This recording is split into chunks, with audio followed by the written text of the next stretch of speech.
Reda Aboutika qui est avec nous pour ses commentaires de clôture, analyste de marché chez XTB en duplex dans Intégral Bourse. Reda, effectivement une séance globalement neutre, même si on voit d'ailleurs un peu de vert pour le DAX à Francfort en cette fin de journée.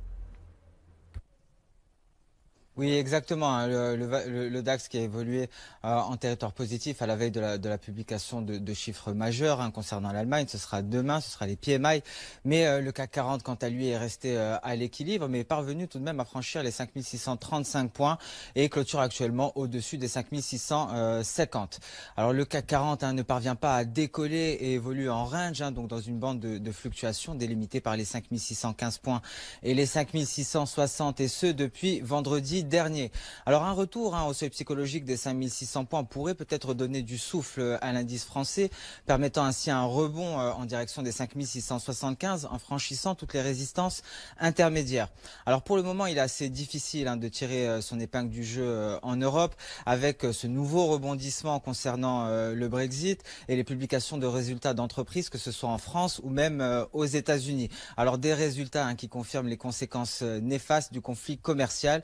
Je pense notamment à Texas Instruments qui a déçu sur ses perspectives d'activité, entraînant ST Microelectronics à la baisse, mais également Caterpillar qui inquiète et pâtit de la guerre commerciale entre la Chine et les États-Unis.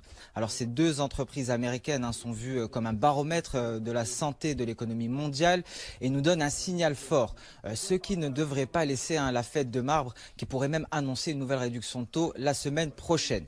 Alors sur le volet des matières premières à présent, plus particulièrement le marché des pétroles, le rapport officiel sur les stocks fait état d'une réduction inattendue du brut américain. Cela met fin à 5 semaines consécutives de reconstitution des stocks de brut aux États-Unis et permet ainsi au WTI de se hisser en direction des 55 $ le baril, un niveau qui équivaut au retracement de 50% de Fibonacci de la précédente vague haussière sur le pétrole WTI. Alors la prochaine cible actuellement pour le pétrole WTI est à 55,80 $. Attention tout de même car la Russie a démenti un peu plus tôt dans la journée les informations selon lesquelles les pays membres de l'OPEP+ comptent à nouveau réduire leur production afin de soutenir les cours des pétroles.